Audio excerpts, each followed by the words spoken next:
अस्सलाम वालेकुम स्टूडेंट्स, कैसे हैं। अब हम अगला टॉपिक पढ़ रहे हैं मेरे बेटे, मॉलिक्यूलर आयन।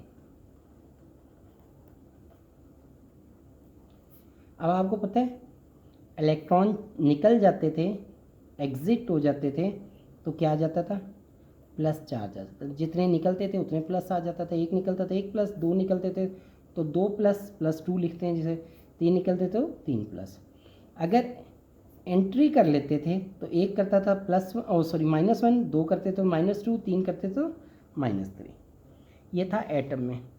अब मेरे बेटे इसी तरह अगर मॉलिक्यूल और उस पर चार्ज आ जाए, जैसे ऑक्सीजन है O2, ठीक है मेरे बेटे, ये दो इलेक्ट्रॉन ले ले,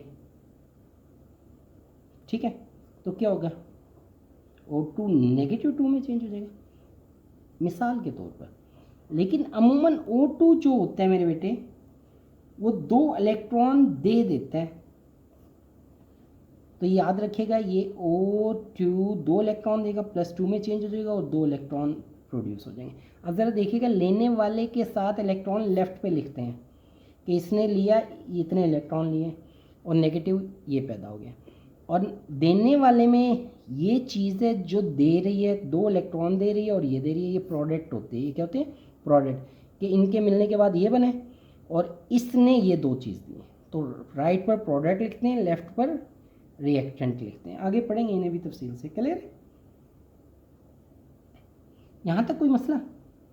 तो O2 पर क्या आ गया, प्लस टू चार्ज आ गया जब दो इलेक्ट्रॉन दे दिए। अब O2 क्या है मेरे बेटे, एक अकेला O हो तो एटम होता है, लेकिन O2 का मतलब ये होता है ऑक्सीजन ऑक्सीजन के साथ बॉन्ड बना चुकी है, तो दो एटम्स जब मिल जाते हैं, हम पढ़कर आ चुके हैं, तो क्या कहलाता है, मॉलिक्यूल कहलाता है। क्या कहलाता है मेरे बेटे, मॉलिक्यूल कहलाता है ना। तो when a molecule lose and gain, तो ये मॉलिक्यूल जब ले या दे इलेक्ट्रॉन, तो मॉलिक्यूल नहीं रहता, बल्कि इसको मॉलिक्यूलर आयन कहते हैं। क्या कहते हैं मेरे बेटे, मॉलिक्यूलर आयन। मिसाल के तौर पे O पॉजिटिव 2, इस तरह नाइट्रोजन है N2, एक इलेक्ट्रॉन ले रही है तो N2 नेगेटिव 1। क्लियर, अगर N2 एक इलेक्ट्रॉन दे रही है तो N2 प्लस 1 इलेक्ट्रॉन और प्लस 1, तो मैंने कहा था लेने वाला लेफ्ट पे होगा, देने वाला राइट पे होता है निकलते हुए। यहाँ तक क्लियर है। ये आपकी बुक में नहीं है, लेकिन मैं समझा रहा हूँ ताकि समझना आसान हो। तो मॉलिक्यूलर क्या होगा, जब मॉलिक्यूल पर चार्ज आ जाए, जैसे SO4 है, अभी एक सल्फर 4 ऑक्सीजन के साथ मिला हुआ है और इस पर चार्ज कितना है, -2, तो ये मॉलिक्यूल का चार्ज है। अगर सिर्फ अकेला, ये देखें दो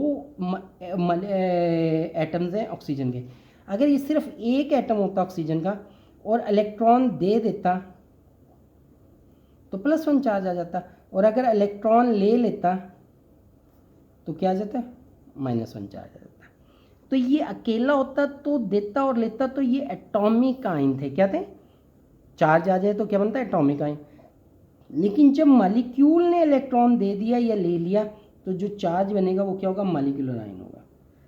क्लियर है। वो कहते हैं they are short lived species, ये मॉलिक्यूलर आयन थोड़े टाइम के लिए बनते हैं किसी रिएक्शन के दौरान।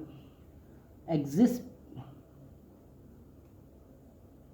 ओनली एग्जिस्ट लिखना था यहाँ, इसने ये क्या लिख दिया, हाई टेम्परेचर पर एग्जिस्ट करते हैं, ये सिर्फ थोड़े टाइम के लिए बनते हैं, बड़े high temperature. Molecular ion do not form ionic compound. लेकिन ये याद रखिएगा, ये जो थे ना एटॉमिक आयंस थे, ये मिलकर क्या बनाते थे, आयनिक कंपाउंड बनाते थे। क्या बनाते थे, जबकि मॉलिक्यूलर आयंस जो होते हैं ना, ये मिलकर कभी भी आयनिक कंपाउंड नहीं बनाते, ये याद रखिएगा। क्लियर है मेरे बेटे। अस्सलाम वालेकुम।